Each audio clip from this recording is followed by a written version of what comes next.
Agora eu vou passar a palavra para Ana Beatriz, que vai dar prosseguimento, falando um pouquinho dos quirópteros, né? Fique à vontade, Ana. Obrigada, Hilary. Eu vou colocar a apresentação. Você confirma para mim se está tudo certo? Porque quando abre a tela eu não vejo mais ninguém. Daí Claro, confirma claro, por confirmo sim. por Pode favor. colocar que eu aviso. Tá.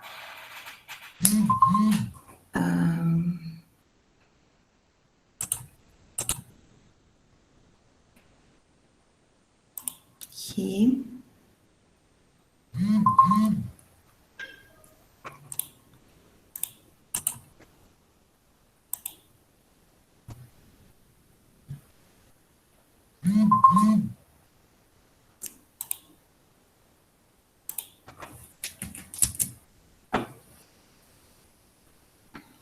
Tudo certo, Ana? Tudo certo? Estão vendo certinho? Sim, Tá, o áudio tá bom também. Tá em tá volume bom. ótimo. Tá. Tá, então eu vou começar. Primeiro, bom dia, pessoal. Meu nome é Ana Beatriz, eu sou bióloga, sou mestra em ecologia aplicada, e eu vou conversar um pouquinho com vocês sobre os métodos para o estudo de morcegos, né? Então, a professora Eleonore, ela já deu uma introdução, né, sobre quem são os morcegos. Eu vou dar uma aprofundada a mais e vou começar a falar como que a gente vai estudar esses animais, né? Quais os métodos que a gente tem disponível para estudar esses animais. Bom, então, mais ou menos minha apresentação está estruturada dessa forma. Vou apresentar as características, né, dos morcegos. E, ainda mais importante, para a gente saber o método que a gente vai usar para estudar os morcegos, a gente precisa entender as características, porque cada grupo, né, de morcego, cada espécie, a gente tem um método para focar.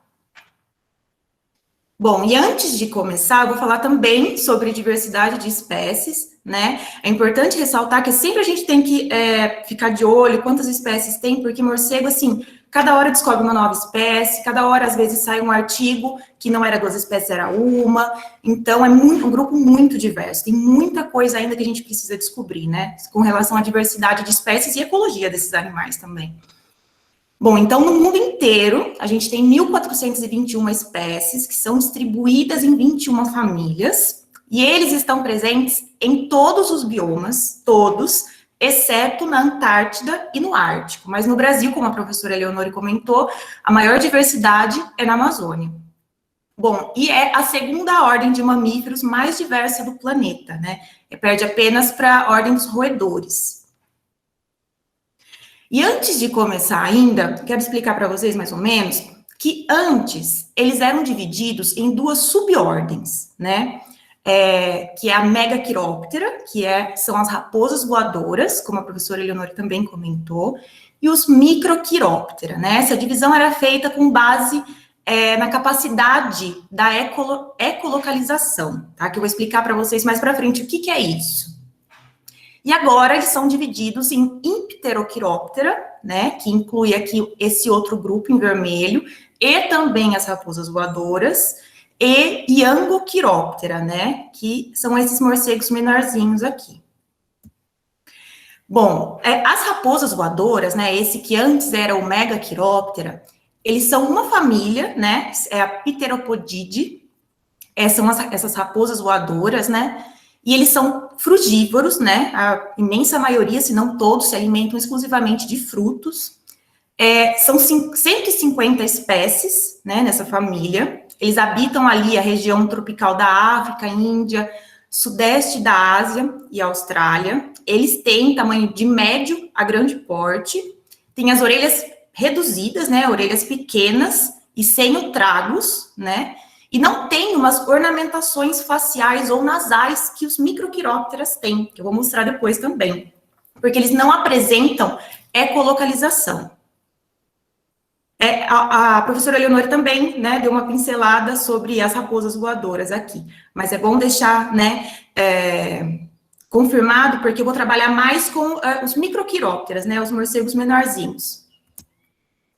Bom, e os microquirópteras agora, né, que agora é o Iangoquiróptera, eles são amplamente distribuídos, não ocorrendo apenas em regiões polares. Eles têm tamanho médio, mas algumas são bem pequenininhas. Tem uma alta diversidade de hábitos alimentares. a maior já vista nas ordens, né, de mamíferos, e eles possuem essas ornamentações faciais ou nasais, porque eles apresentam a ecolocalização, diferente das raposas voadoras. Bom, agora sim, algumas características, né, dos morcegos, eles são muito diferentes de espécie para espécie, né? Eles têm uma diversidade de tipos de orelhas maiores com tragos, orelhas mais simples, sem o tragos, né, que essa... deixa eu trocar o meu ponteiro para vocês verem melhor, às vezes. Aqui. Que é essa membrana aqui que auxilia na ecolocalização, né? Diversidade de narizes também, né? De focinhos aqui, um mais simples, outro nariz de folha aqui, família Philostomide, como a professora Eleonore comentou.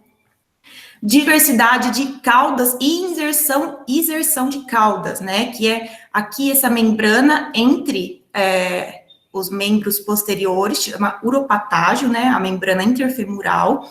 Então, a gente tem espécies em que as caudas, elas estão bem inseridas, né, nessa membrana. Outras, a gente tem a cauda livre, né, ultrapassa o uropatágio, que é bem o caso dos molosídeos também, né, os morcegos insetívoros, que a gente vê bem em área urbana. Outros, o uropatágio aqui faz um corte, né, bem rente, e outros não tem cauda, né. E é importante lembrar também que a asa do morcego é como se fosse uma mão modificada, né? Então, a gente tem aqui o braço, né? Antebraço, e aqui como se fosse uma mão mesmo, né? Aqui é o polegar dele, primeiro, né? O polegar, o segundo, o terceiro, o quarto e quinto dedo. Então, é uma mão modificada. Bom, e alguns aspectos ecológicos dos morcegos, então, né? Eu vou ter como foco aqui os morcegos neotropicais, né, os morcegos aqui da América Latina, mas principalmente aqui do Brasil. Eles têm, esse morcego aqui ocorre aqui no Brasil, Vampirum spectrum, então eles têm uma variedade grande de tamanhos, né, então a gente tem um morcego enorme aqui no Brasil, esse daqui é da Costa Rica, se eu não me engano, bem pequenininho, então lado a lado eles têm assim, uma discrepância de tamanho, de peso muito grande. Esse morcego aqui é um morcego carnívoro e esse daqui é um morcego insetívoro. Então, olha só a discrepância de peso, né? 190 gramas um e o outro 4,6 gramas, muito pequenininho. Bom, com relação a abrigos, onde estão esses morcegos, né? Então, eles podem formar colônias de centenas de indivíduos, né? E podem coabitar também com outras espécies, que não seja só a dele, né? Então, e eles habitam, assim, vários lugares, né? Folhas enroladas, né? Eu vou mostrar um detalhe desse morcego muito legal também, que ele tem uma ventosa aqui na ponta, né? Que permite que ele grude nessa folha, né? Modificada para usar como abrigo. Fendas, né, ocos, telhados, cavernas, folhagem, tem os morcegos também que, folhas de palmeiras, bananeiras, eles modificam a folha para formar uma tenda e ficar debaixo dessa folha, né, ele usa como abrigo isso. Aqui, um detalhe, né, desse morcego família Chiroptera, né, que tem essas ventosas na ponta aqui, perto do polegar, para fixar nas folhas. É muito legal. Bom, importante falar também que as atividades dos morcegos, elas podem ser influenciadas pela fase lunar ou pela intensidade da iluminação, ou seja, não só se é lua nova, lua cheia, mas também pelo quão iluminado está aquele lugar, né? Então, às vezes, eles têm uma preferência pela lua nova, por exemplo, onde está mais escuro, e aí eles menos possibilidade de ser predado, por exemplo, né? Mas é importante falar também que isso varia de espécie para espécie, tá? Então, isso é algo que pode influenciar a captura dos morcegos e a atividade deles no geral. Com relação à coloração, né, eles normalmente variam ali de um mais escuro, a pardo, mas tem também as colorações mais beijinhas, várias cores, né, 2 cores aqui, mais de 2, aliás, né, e tem também gêneros que são brancos, né, esse daqui é gênero de criduros. Com relação à dentição ela vai variar conforme a alimentação deles. Então, a gente tem aqui um exemplo de um morcego frugívoro, né? E os morcegos frugívoros, normalmente, eles necessitam de molares mais achatados, né? Para consumir o fruto. Aqui, um crânio de um morcego nectarívoro, né? Aqui mais alongado mesmo. Os dentes são bem diminutos, bem pequenininhos, e às vezes são espaçados aqui, os incisivos, para passar a língua, né? Para ele capturar o néctar, né? Conseguir o néctar. Tem também os morcegos hematófagos, né? Que tem uns dentes incisivos, bem afiados, né? Diferente do que o pessoal fala que fala dos canídeos, né? Os vampiros e tal. Eles usam os incisivos, que são bem afiados. E temos também os insetívoros, né? Que os molares, eles são mais pontiagudos para quebrar os insetos mesmo, para consumir. Bom, isso daqui é importante para a gente saber o método que a gente vai usar. Eles usam, para se orientar no espaço, um sentido, é quase como se fosse um sexto sentido, que é a ecolocalização. Então, eles emitem sons e o som retorna para eles, né? São sons de alta frequência, e aí eles conseguem desviar de obstáculos, forragear, se comunicar, né? Acasalamento, agressão. Eles usam muito a ecolocalização para essas atividades. E alguns desses sons a gente não consegue ouvir, tá? Então, mas tem alguns morcegos que usam mais a ecolocalização, tem outros que usam menos. Por exemplo, os insetívoros, eles usam mais do que os frugívoros, ou do que os morcegos da família Philostomide. Então, a ecolocalização, ela pode ser emitida oralmente, né? Aqui, no caso, um insetívoro, ou nasalmente, né? Aí que entra essas ornamentações faciais, né, que eu tinha comentado ali no início. Tragos bem desenvolvido, né, uma folha nasal bem grande. Então, eles têm alguns aparatos membranosos, né, trago, quilhas, antitragos, aqui na região da face, que auxiliam na recepção dessas ondulações sonoras. Além disso, eles têm um uso estratificado do ambiente, né, tem espécies que usam mais áreas abertas, espécies que utilizam mais áreas de borda e espécies que utilizam mais as áreas bem florestadas aqui, né? E além disso, não só aqui embaixo, né, também, mas uma estratificação vertical mesmo, né? O morcego que está aqui embaixo não vai ser, às vezes, o morcego que está um pouquinho ali mais para cima, ou mais ali no dossel, ou para cima do dossel. Então, isso implica em diferentes metodologias que você vai utilizar para estudar esses morcegos. Bom, aqui no Brasil, a gente tem, então, 181 espécies, né, distribuídas em 9 famílias. Essas aqui são as 9 famílias, tá? A grande maioria insetívora. Noctilionide aqui são morcegos que consomem peixes, né? Esse Tiropteride aqui são os morcegos que têm aquela ventosinha que eu mostrei.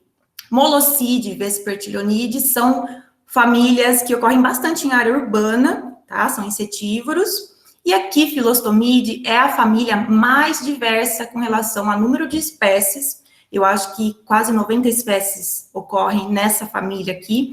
E hábitos alimentares também. É aqui que estão inseridas os hematófagos, frugívoros, nectarívoros, carnívoros. Então, ela é bem numerosa. Bom, diversidade de hábitos alimentares, então, né? Um grupo, né? Os morcegos têm uma alta diversidade de hábitos alimentares, mas o hábito alimentar predominante é a insetivoria. A grande maioria consome insetos.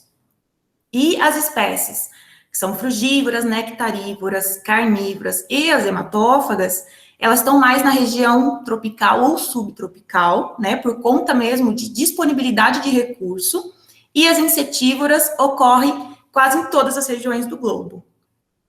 Tanto é que aquele gradiente latitudinal de riqueza de espécies, né, que mais, em menores latitudes, a riqueza de espécies aumenta, os morcegos insetívoros é mais distante de latitudes menores, ela também aumenta. Então, é um gradiente meio contrário, é muito interessante isso.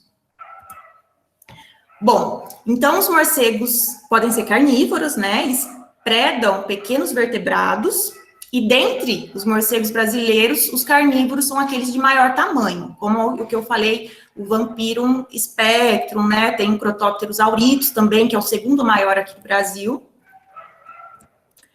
Os insetívoros, né, capturam os insetos durante o voo, né, utilizando a ecolocalização, e algumas famílias capturam esses insetos voando mais baixo do que a copa das árvores, e outras voam acima, como eu falei, é aquele uso estratificado do ambiente.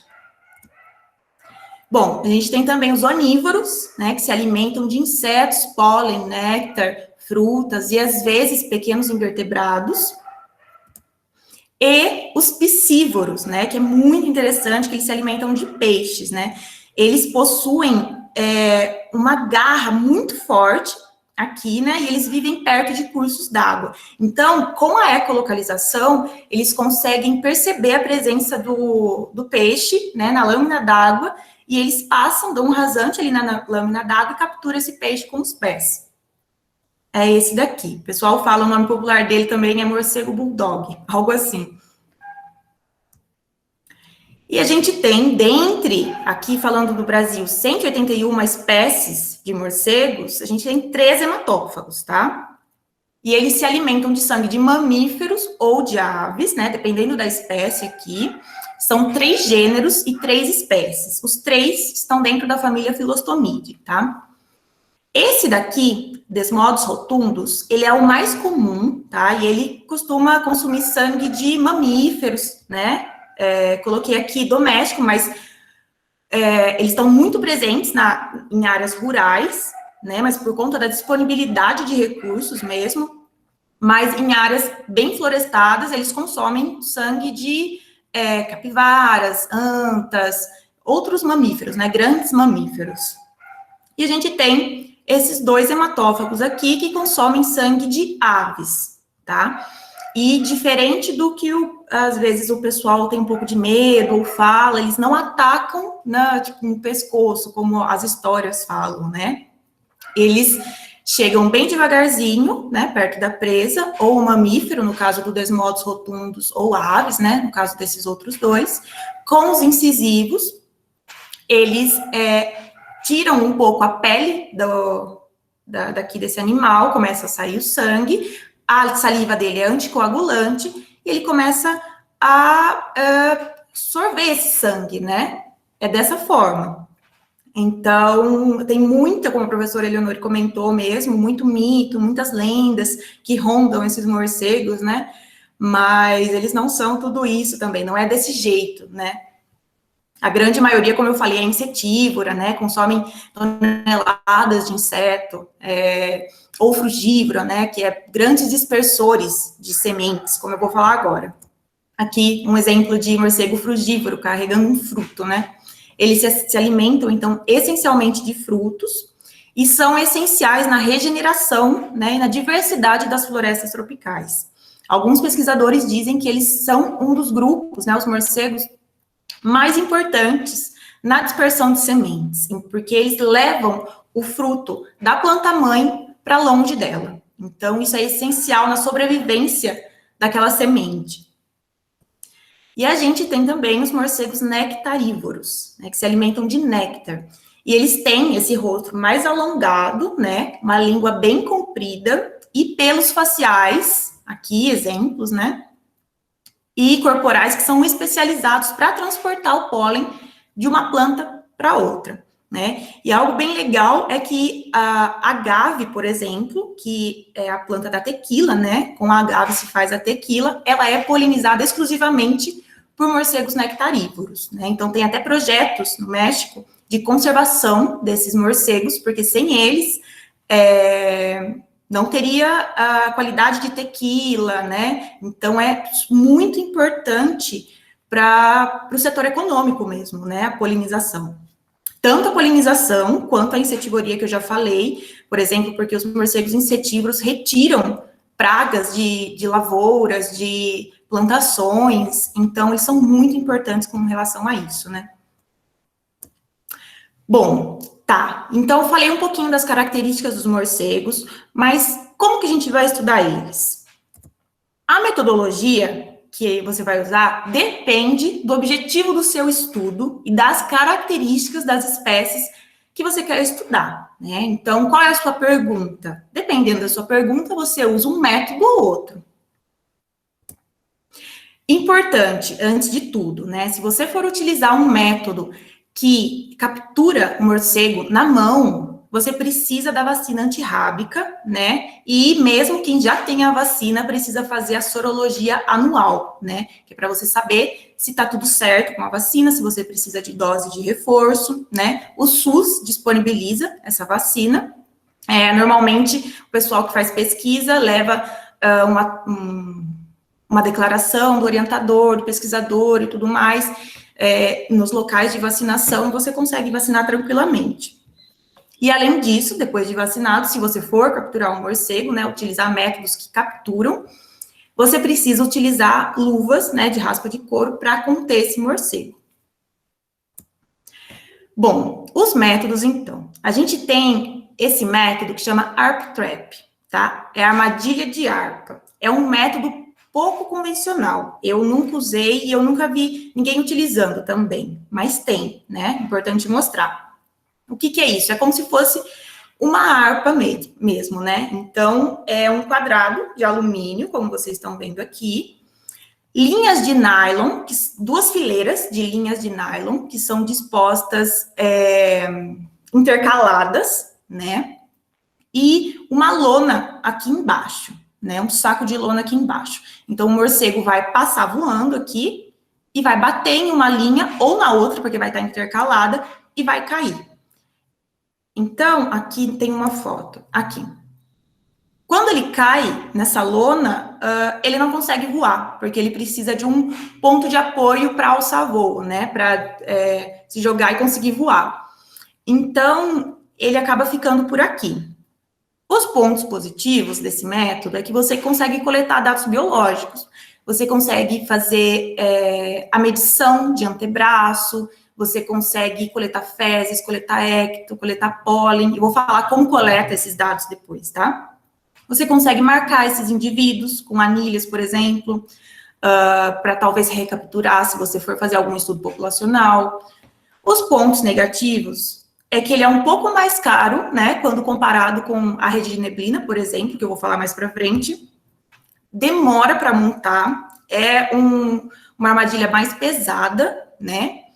E tem seleciona melhor os morcegos da família Vespertilionidae, tá? Porque por conta daquele ultrassom que eu falei, os Vespertilionídeos usam bastante, mas eles costumam cair mais nessa do que em outros métodos. Bom, a busca ativa é um outro método que você pode utilizar também, tá? Então, na diversidade de locais que os morcegos utilizam como abrigos, que eu mostrei no slide anterior, né? Você pode percorrer e ir procurando esses morcegos, né? Então, aqui, por exemplo, em ocos de árvore, né? Na própria árvore, no tronco, em fendas de rochas, aqui, ó, naquela folhinha enrolada que eu mostrei para vocês. Aqui nas folhas em forma de tenda que eles montam, né? Você sai à procura desses morcegos. É um método mais comum, tá? Os pontos positivos é que pode ser feito durante o dia, né? Que você vai encontrar esses animais nos abrigos. Permite o registro de dados ecológicos, então você vai saber onde que esse morcego estava, quantos tinha mais alguma outra espécie com ele. É de baixo custo também, né? Você pode ou utilizar um pulsar para capturar, às vezes, esse morcego, se você conseguir, ou uma câmera fotográfica para tirar uma foto dele. Mas os pontos negativos, né, é que você tem uma grande distância para percorrer, dependendo da sua área de estudo, né? E se for foto, às vezes você não consegue chegar a nível específico, porque para você chegar a nível identificar a espécie, talvez você precise, talvez não, na grande maioria das vezes, né, você precisa de medidas biométricas, você precisa ter um morcego em mão para poder identificar ele.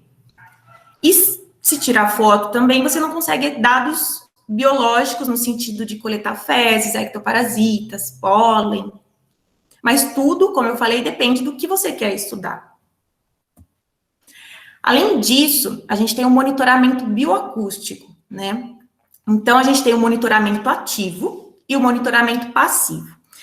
Eu falei que eles usam muito a ecolocalização para se orientar no ambiente, certo? E que alguns sons não são audíveis para a gente não consegue ouvir.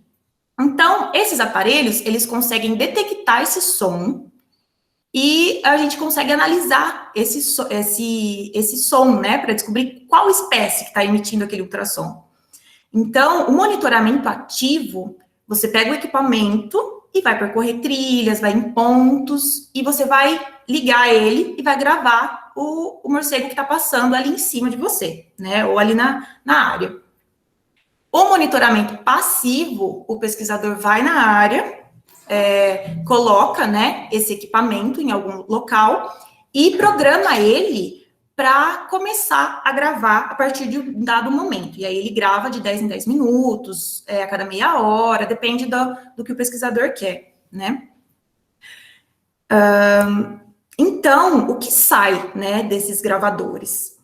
Sai isso daqui, ó. Um morcego emitindo, né, esses pulsos, esses chamados de ultrassom. Então, a gente tem meio que o desenho, né, desse som. E aí você consegue, através da análise, né, desses pulsos, desses chamados, você vai ter a frequência, né, aqui nesse eixo Y, a frequência desse som, o tempo, em segundos ou microsegundos, né, frequência máxima, frequência mínima, e aqui é bem importante também a frequência de máxima energia, né? Você joga no programa esses dados e você vai analisar através disso daí, desses aspectos, né? Desses parâmetros. E tá saindo, né? Bastante artigo legal com relação a isso, e um deles é esse artigo aqui, né? Quem está chamando? Identificação acústica de morcegos brasileiros, e eles têm uma chave de identificação muito legal para você baixar e você olhar como às vezes te auxiliar a identificar. Aqui alguns exemplos, né, que eu tirei dessa chave de identificação aqui. Aqui do gênero Molossus, né, então esse é o chamado dele, e aqui é interessante que ele começa a fazer uns cortes, assim, bem rápido, né, e quando você ouve, é bem característico também, chama feeding buzz, quando o morcego se aproxima da presa e captura ela, né? O comportamento de alimentação dele. E aqui, alguns exemplos, né? De várias espécies de embalonurídeos, né? Ó, muda a frequência, né? Muda mesmo o jeitão, né? O aspecto do som. E aí você consegue identificar. Aqui um exemplo, né? De um chamado feito por esses pesquisadores, a referência está aqui, né, feito por esses pesquisadores em 2016, na Amazônia, né, esses chamados tem vários na Morcegoteca, né, que é uma biblioteca virtual de sons de morcegos. Era para eu conseguir colocar, rodar para vocês. Vamos ver se eu mudar o ponteiro eu consigo. Se eu não conseguir, eu rodo de outra forma no final da aula.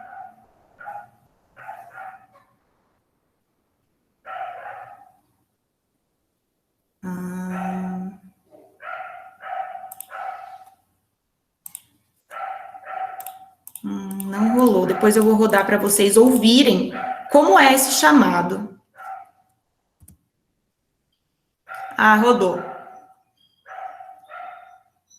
Ana, você tá de fone? Porque se você tiver de fone, só pra Não você. roda. Ah, meu Deus. Tira Peraí seu que eu fone vou... pro meu. Peraí que eu vou baixar. Vou tirar. Vamos ver se agora eu consigo.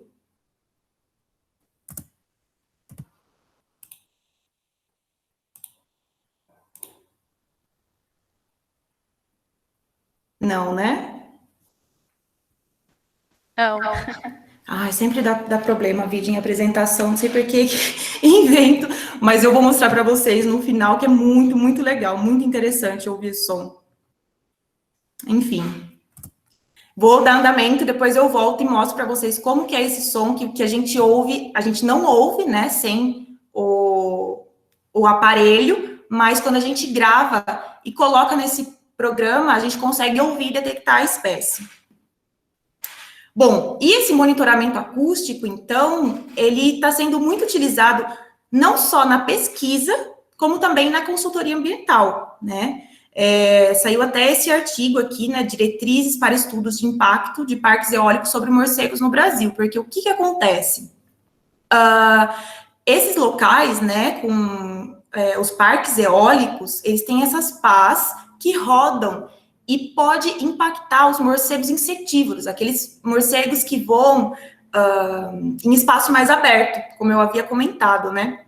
Então, para estudar o impacto das usinas eólicas na comunidade de morcegos, o pessoal anda usando esses ultrassons, né, para identificar que espécie que tem ali.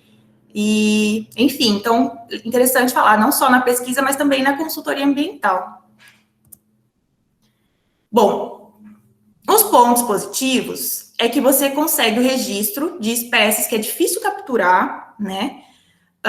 O registro também de alguns dados ecológicos, como a alimentação, e é uma metodologia não invasiva, você não precisa coletar ali, né? Pegar o morcego, você registra só o ultrassom dele.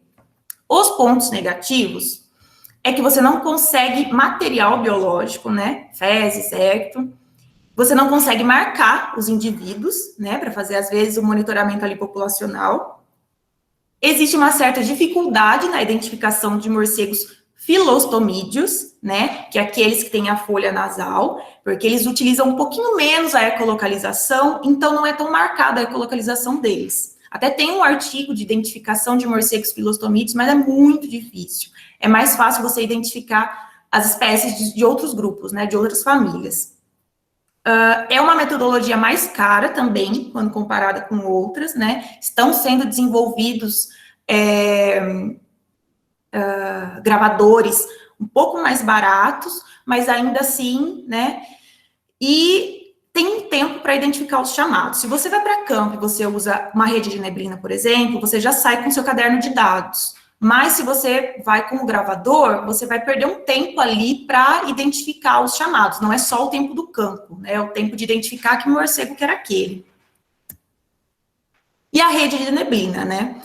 Ela é o método mais comum nas pesquisas e na consultoria ambiental, tá? Então, consiste em essa malha bem fina, né? Uma malha de nylon, bem fininha. É muito usada em estudos com aves também.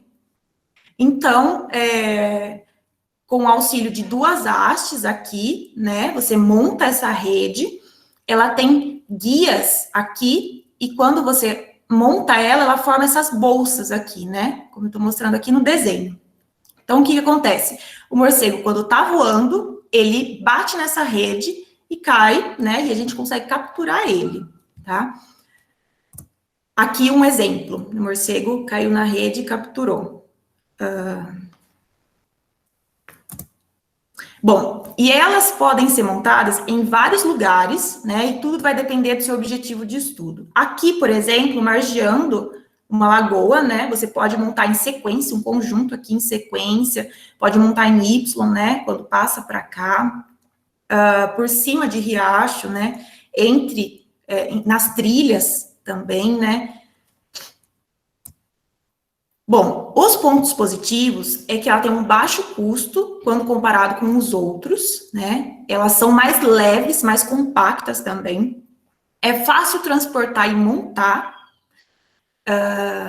e permite a coleta de amostras biológicas, você consegue coletar fezes, écto, pólen, e permite também a marcação dos indivíduos, né? Os pontos negativos é que demora, dependendo da quantidade de redes que você tem, né, o tamanho da sua área, quantas redes você vai usar, às vezes precisa chegar mais cedo para começar essa montagem. Apesar de ser fácil de montar, às vezes precisa de um ajudante ali, para ir segurando, para ir esticando. E o ponto ruim também é que é apenas a captura, não apenas a captura de morcegos da família Philostomide, acho que foi precipitada, mas tem uma facilidade maior na captura dos morcegos filostomídeos, porque eles usam menos eles usam a ecolocalização, só que um pouco menos. Os morcegos insetívoros, por exemplo, eles usam mais, eles conseguem perceber a rede ali. Então, eles conseguem desviar. Bom, e uma outra rede, né, rede de neblina ainda, mas aquela rede que eu comentei, ela é montada a nível do solo, né, mas tem também a nível de dossel, que é um pouco mais alto, né. Então, ou com hastes, ou de alguma forma você acaba subindo essa rede aqui, né, com cordas, roldanas, você sobe essa rede e vai capturar os morcegos que estão voando nesse nível aqui. Bom, os pontos positivos também é um baixo custo, né, não é muito caro fazer essa estrutura. Você consegue coletar amostras biológicas, assim como o outro método, né, a rede de neblina a nível de solo, é a mesma coisa. Você consegue marcar os indivíduos, tem a captura de espécies e a captura de espécies que voam no dossel, né, diferente daquelas espécies que você está pegando ali embaixo. Os pontos negativos é que é difícil montar essa, né, e também não captura as espécies que detectam a rede com a ecolocalização. Bom, tá, então vamos supor que eu usei ou a buscativa ou a rede e capturei o morcego. Tá, então vamos retirar esse morcego da rede. Vou usar a rede aqui como exemplo, que é o mais utilizado, né? E a gente vai coletar os dados dele, então. Bom, primeira coisa, você vai checar essa rede, eu não anotei aqui, mas você checa a rede, você começa checando de 30 em 30 minutos, para ver se tem algum morcego ali. Se estiver pegando muito morcego, você tem que diminuir esse tempo, né? Para eles não ficarem muito tempo presos na rede. Você vai identificar de que lado que esse animal veio, né? Que é o lado que ele deve ser retirado, é o lado mais fácil, tá?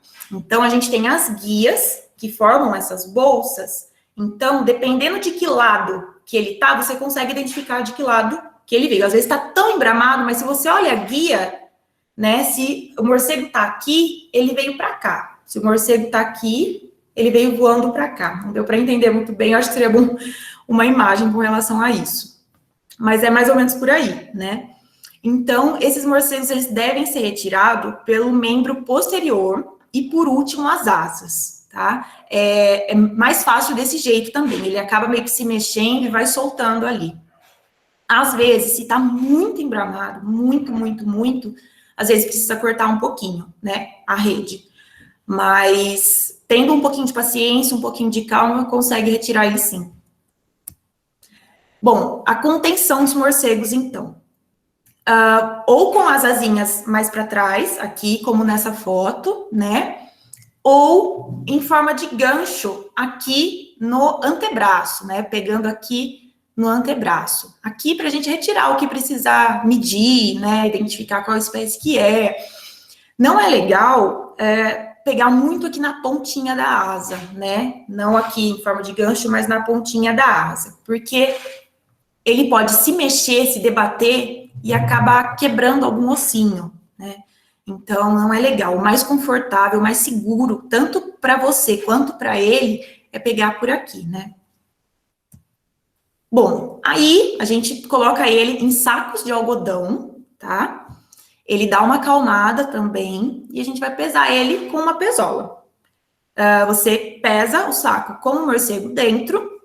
E aí, depois você tira o morcego e pesa o saco sozinho, e essa diferença é o peso do morcego. Com relação à biometria, né, você pode medir várias partes que são diagnósticas, né, que são importantes para diagnosticar qual espécie é. A mais usada e a mais importante é o antebraço. muitas chaves de identificação é a diferença no antebraço que vai falar qual espécie, né, que você tá ali. Aqui eu coloquei como exemplo, né, folha nasal também, mas normalmente eu não vejo muito usando essa medida, né, apesar de nos guias de identificação ter essa medida, mas em campo mesmo, é essa daqui, a medida do antebraço, é assim que segura, né, e aí você mede com paquímetro. E aqui a medida do polegar também, que é pouquíssimo usada, mas coloquei para exemplificar, para vocês verem que tem mais medidas, né, tem medida de cauda também, enfim. Bom, a partir daí, então, você vê o sexo e o estágio reprodutivo desse animal, né? Se macho ou fêmea. Se fêmea é grávida, né? Dá para você ver o barrigão dela, ou às vezes também não dá para ver tanto o barrigão, você está desconfiado, você comeu muito, você dá uma palpada, você consegue sentir o feto, né? Ou se ela tá lactante, né? As mamas ficam aqui nas laterais, você dá uma sopradinha e você vê se tá ativo ali. E os machos, se escrotado ou não. Bom, para determinar a idade, então, desse morcego que você capturou, né, você faz a análise da ossificação da epífise, né? Então, aqui, nesse exemplo, vou falar aqui do B primeiro. É um jovem ou subadulto, porque o osso não está totalmente calcificado. Tem essa partezinha branca aqui, ó. Aqui já é um adulto. Como que você vê isso, aliás? Você abre a asa dele, coloca uma luz por trás, normalmente a lanterna, e você consegue analisar se ele é um adulto, aqui nesse caso, ou um jovenzinho. Bom, e o caderno de campo? Onde que você vai anotar todas essas medidas, né? Você leva um caderno, né? O legal é organizar o caderno antes, quais medidas você vai tomar, quais medidas você precisa para o seu projeto, para o seu trabalho, e anotar a lápis também, eu coloquei aqui, é uma dica que meu ex-orientador dava, para, por exemplo, eu estou lá em campo, deu uma chuva, meu caderno acabou molhando, se eu citar caneta, aconteceu isso, anotei a caneta, manchou todo o caderno, eu não sabia que dado que era, então o legal é anotar a lápis também. Então aqui algum exemplo, né, o local de coleta, a duração, data, número do animal, sempre identifique esse animal, porque se você for pegar fezes, você vai precisar colocar uma etiquetinha ali no Eppendorf. Espécie, a hora, às vezes rola algum estudo, né, de atividade, né, a duração, se é mais ativo começo da noite, final da noite, peso, o tamanho desse animal, se tem ecto, se você vai marcar esse indivíduo, a anilha, né, e, enfim, demais dados que vocês acharem importantes. Tem vários, que é o comum de pegar, mas dependendo do seu estudo, você pode adicionar uma coluna ali também. Bom, e a identificação desses morcegos, né? Às vezes, com todos esses dados que a gente coletar, é possível a identificação a nível de espécie, mas outras vezes não é. Tem morcegos que é muito difícil identificar a nível de espécie, principalmente para quem está começando, né? Então, esses exemplos aqui, eu coloquei para a gente conseguir identificar, né? Uma chave de identificação dos morcegos da América do Sul, morcegos do Brasil, guia de campo, ele é muito interessante também, editado pelo Reis, que a professora Eleonora mostrou até um livro dele. Artigos, né? Chave artificial para identificação de molosídeos, aqui é só para molosídeos, né? Uma família específica. Enfim, tem uma infinidade de trabalhos aí que diferenciam as espécies e é importante estar lendo, né, esses trabalhos para conseguir identificar as espécies em campo. Opa! Bom, tá, coletei todos os dados biométricos, vamos coletar, então, materiais biológicos. Vamos supor que eu quero fazer uma análise da dieta desses morcegos. Eu vou coletar as fezes. Então, aquele saco de algodão que você usou para pesar, você vai deixar o morcego ali por volta de uns 20 minutos, que é o tempo necessário para ele defecar, tá? Ou esse método de manter o morcego no saco de algodão, ou esse método aqui, que também não é muito utilizado, mas eu achei muito efetivo, né? Eu fiz um campo usando esse método.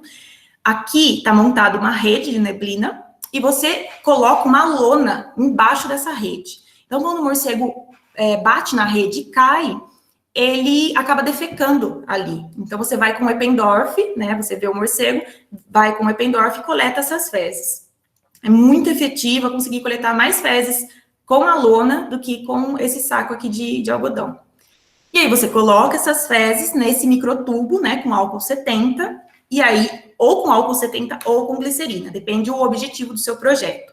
Se você vai identificar a semente, pode colocar no álcool 70. Se você vai germinar para ver taxa de germinação após passar após o morcego consumir esse fruto, né? Você coloca na glicerina, que daí você consegue germinar. Tá, e aí coletei esses dados, vou para o laboratório com microscópio ou lupa, e aí você identifica essas sementes, né? E aí tem alguns guias próprios para morcegos, né? Aqui da Lobova, muito interessante esse livro. Aqui um guia de sementes dispersas por morcegos da América Latina, é muito legal. E em outros artigos também, que tem a foto da semente com escala, você consegue identificar. Aqui alguns exemplos de sementes, né, que foram dispersas por morcegos. Essas fotos aqui eu tirei daquele guia de sementes dispersas por morcegos na América Latina.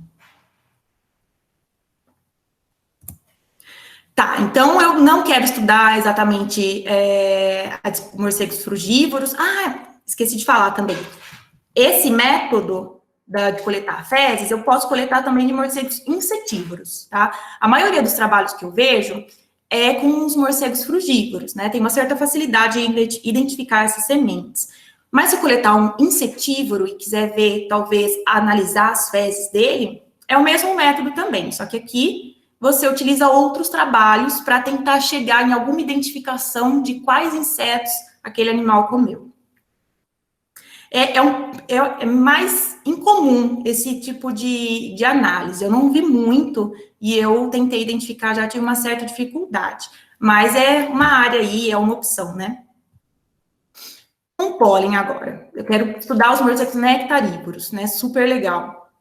Então, um dos métodos, né, tem outros, mas um deles é com uma fita dupla face, né, você aplica levemente na cabeça, no tórax, e aqui na região escapular, e essa fita, né, com esse pólen que você foi grudando, você coloca numa lâmina para analisar. Aqui um exemplo, né, de Glossophaga soricina, cheia de pólen, né, de bananeira. Bom, mesma coisa, então, vai para o laboratório, né, e analisa essa lâmina, né, e aí com essa rede de catálogo Pollínicos online, com atlas, com palinotecas, outros artigos, você consegue chegar para entender de qual espécie que aquele morcego estava tomando néctar. É muito legal isso. E aqui alguns exemplos também de pólens, né, tirei de duas dissertações muito interessantes. Aqui, esse daqui é da Caatinga, né? É muito legal. E aí você consegue identificar com qual planta aquele morcego estava interagindo. E agora, os ectoparasitas também, né?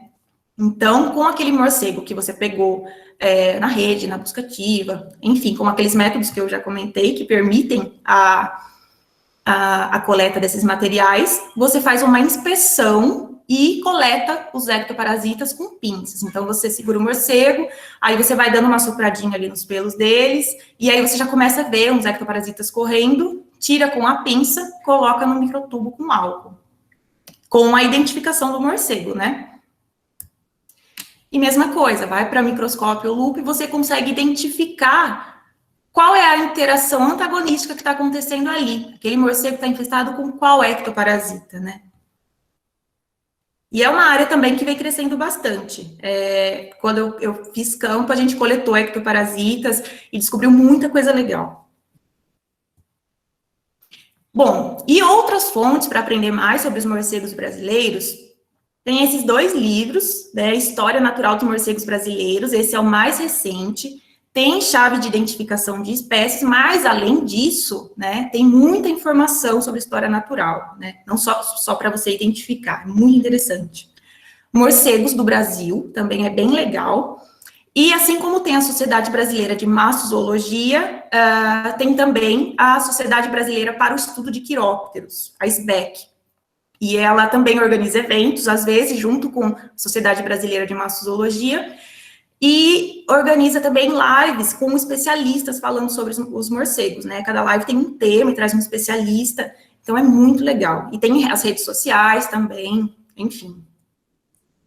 Bom, é isso. Queria agradecer, né, a presença de todo mundo. Se alguém tiver alguma dúvida, quiser conversar, quiser algum material, às vezes eu tenho algum artigo para passar, enfim, pode entrar em contato comigo, aqui está meu e-mail, e a gente vai conversando. Eu estou disposta a ajudar, e é isso. Obrigada. Oi, Ana.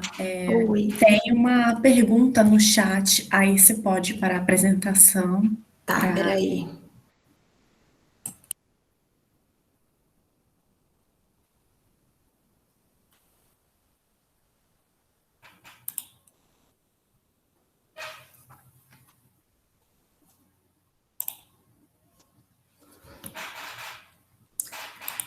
Outro dia eu estava assistindo um programa no Animal Planet, só que peguei pela metade, estava aparecendo um morcego albino. Ele pode ser encontrado no Brasil? Então, já foi encontrado, além daqueles morcegos naturalmente brancos, né, a espécie já é branquinha, muitas espécies de morcegos apresentam o albinismo. Eu não sei quantas estão apresentando atualmente, mas vira e mexe, algum pesquisador acaba coletando algum morcego albino, alguma espécie. Eu acho que eu já vi Artibeus fimbriatus, que normalmente não tem essa coloração, né, mas por alguma coisa doida ali acabou achando algum morcego albino.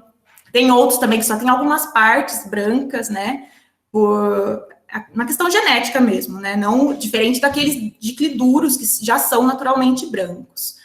Mas é muito interessante também. Tem algumas espécies, alguns registros. Eu acho que se procurar alguma nota, né? Os pesquisadores normalmente colocam alguma nota, ou grupos também de mastozoólogos, o pessoal coloca, olha, coletei esse morcego aqui albino, muito legal. Tem uma outra pergunta também, Ana, que é qual o programa que você usa para fazer o espectrograma? Entendi. Com relação ao monitoramento acústico, eu não trabalhei com ele, né, exatamente. Eu estou aprendendo agora. Eu fiz um mini curso com uma pesquisadora muito legal da Amazônia que trabalha, né? Inclusive, aquele áudio era ela que tinha registrado. Eu queria mostrar para vocês, depois eu vejo se eu consigo. Mas ele chama, eu tentei, né, começar a identificar, começar a estudar. Ele chama caleidoscópio. Eu vou colocar o link aqui para vocês, e aí vocês entram, e tem a versão gratuita. Daí eu estou meio que investigando essa área da bioacústica, e aí vocês dão uma olhada também. Tem tanto equipamento, como o programa, é muito legal. Isso, se você quiser, você pode colocar no chat o site. Vou colocar aqui.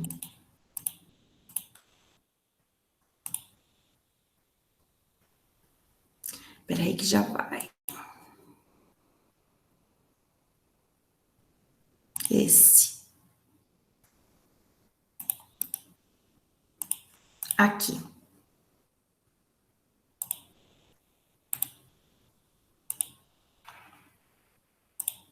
Pronto, esse site aqui, que ela mesma indicou para baixar, e estou investigando ainda, estou estudando como que é isso, porque é uma área muito legal, né? É um mundo novo que você descobre quando você começa a ouvir sons que você não, tipo, eles estão por aí emitindo esses sons, é um mundo paralelo quase, é muito legal. E sim, a Universidade de Cornell também tem um programa que é gratuito, né, para pesquisadores brasileiros, e chama Raven, acho, se eu não me engano, né? Enfim, isso. E é isso. Vocês querem que eu mostre ou mostre o ultrassom? Será que eu consigo? Acho que sim. Ai, vamos ver. Deixa eu abrir aqui primeiro. Isso, tenta aí pra gente ver, acho que vai ser Vamos legal. ver. Eu tinha treinado, tinha sido tão legal.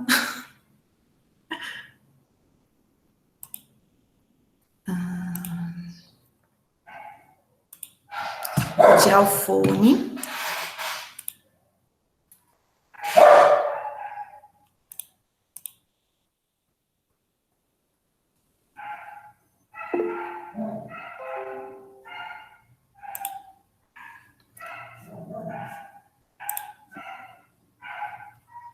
Vocês estão vendo?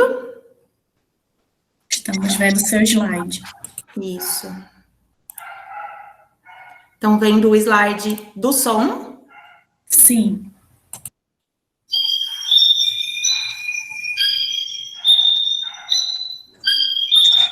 Vocês ouviram? Sim. É esse som. É importante lembrar que esse som está na Morcegoteca, né? Que esses pesquisadores gravaram e disponibilizam lá na biblioteca virtual de ultrassons. Muito legal. Acho que você poderia colocar de novo, Ana, para a gente ouvir mais um pouquinho. Ó.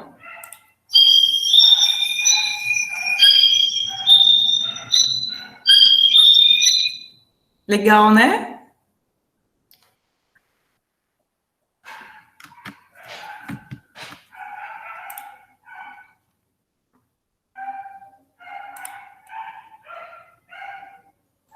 Muito bom. Pessoal, tem mais alguma pergunta que vocês gostariam de fazer? Aí a gente dá mais, eu acho que uns 3 minutinhos apenas para começar a próxima. Eu só quero comentar que esse som que está aqui é dessa espécie, né? O desenho desse som é dessa espécie. Outras espécies são outros sons diferentes. Tem uns que parecem um passarinhozinho assim. É muito interessante. E aí, com base nisso, você consegue correr a chave, estudar um pouquinho mais sobre bioacústica e entender que espécies são essas. Mas são sons que a gente não ouviria se não fosse, né, o desenvolvimento dessas tecnologias.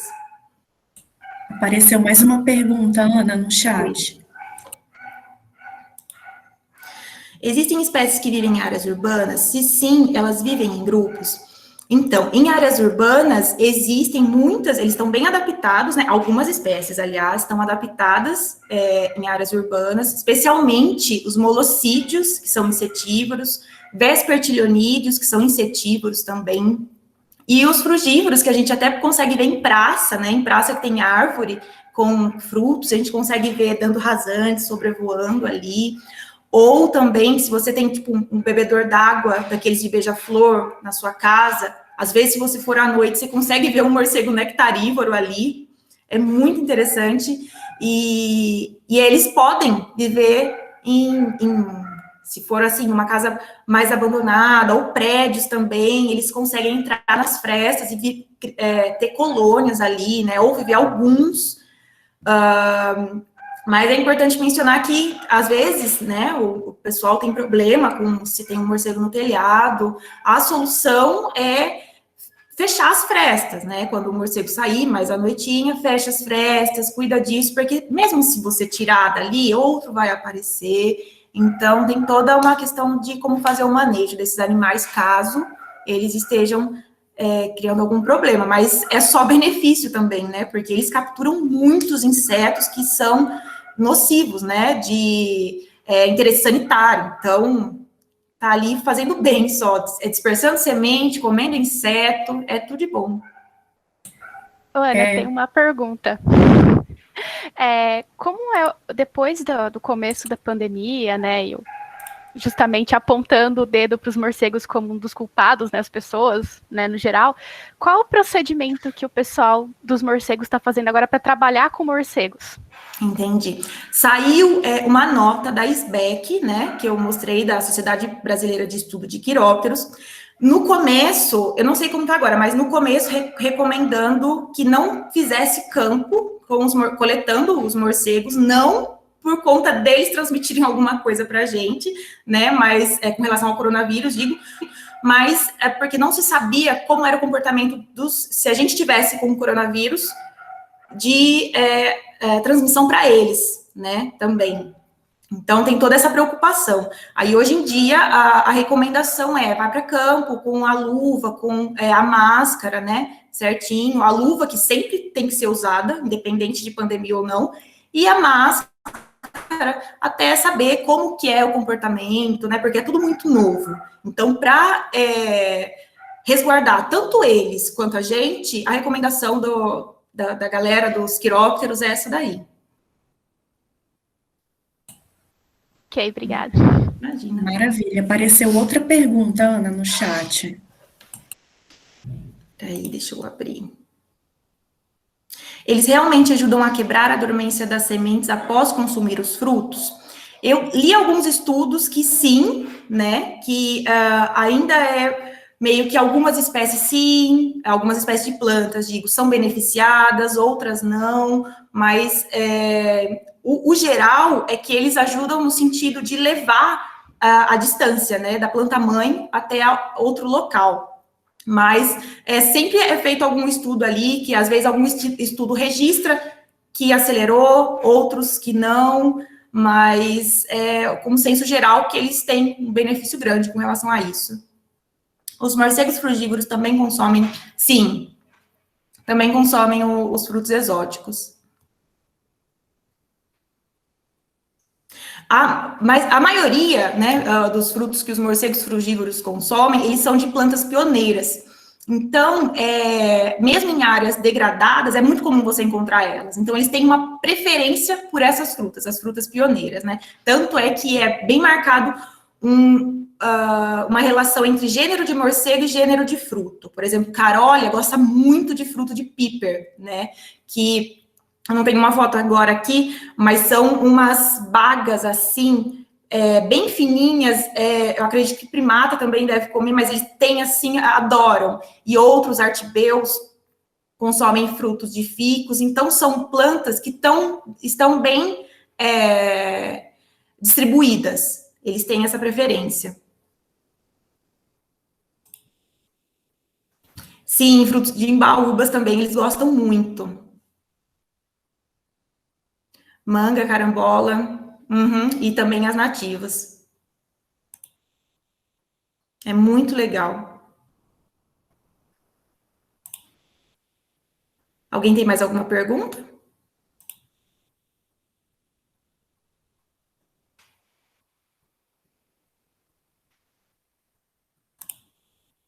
Eu acho que uma dúvida legal para o pessoal, sempre surge essa pergunta. Eu encontrei um morcego no chão, o que eu faço na minha casa?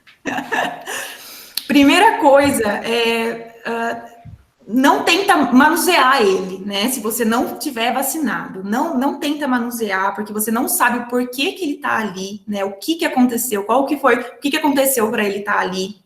Se for principalmente os morcegos adultos, assim, na luz do dia, né? O que ele tem para estar ali? Não é o comum, ele está no chão na luz do dia. Então, o mais recomendado, o que todo mundo recomenda, é chamar as zoonoses, né? Que eles estão capacitados para retirar o morcego dali e tudo mais.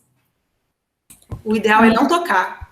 Enganchando nessa pergunta da Isa, que acabou de surgir aqui na minha cabeça, você sabe dizer se tem problemas assim com animais? Por exemplo, o morcego caiu no chão e aí o cachorro, o gato foi lá ver o que aconteceu, o que que faz, como que, se, por exemplo, se for de noite, no caso, sei lá, como que chama as zoonoses, o que resolve? Sim, então, porque se ele caiu ali no chão, pode ser várias coisas, né? Pode ser que ele esteja doente, mas também pode ser quando o morcego está no chão, ele não consegue tomar o impulso. Ele não é como as aves que tomam o impulso para alçar voo, né? Então, ele não consegue voar do chão se ele está no chão, certo? Ele consegue voar se ele está num local mais alto, que ele se solta e alça o voo, né? Então, se por acaso morder ali o cachorro, você vê que tem alguma interação entre o cachorro, até onde eu sei é o mesmo procedimento, tanto para o cachorro quanto para o morcego, né? Ficar atento, porque às vezes ele pode ficar com raiva, por exemplo, morder ali o cachorro, e você precisa ver isso daí, né? De novo, chamar as zoonoses, às vezes, quando amanhecer, se for à noite, por exemplo, afastar os dois, para não ter essa interação ali.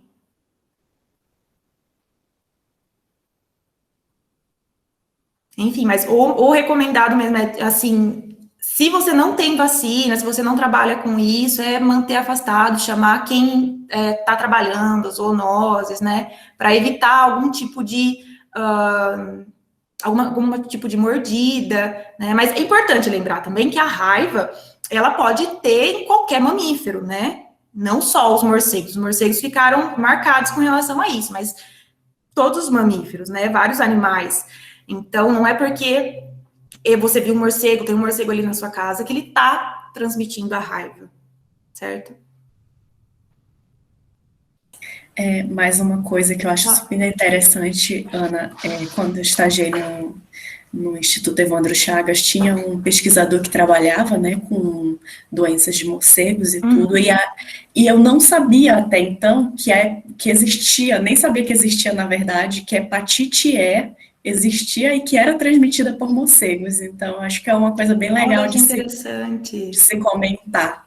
Olha, eu, na realidade, quando eu vejo sobre doença de morcego, eu vejo sobre outras. Eu não me Exatamente. recordo de ter visto sobre hepatite E. Não me Exatamente. recordo.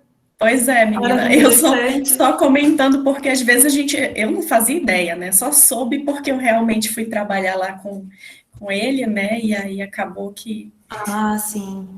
Eu também não sabia. Novidade isso daí para mim.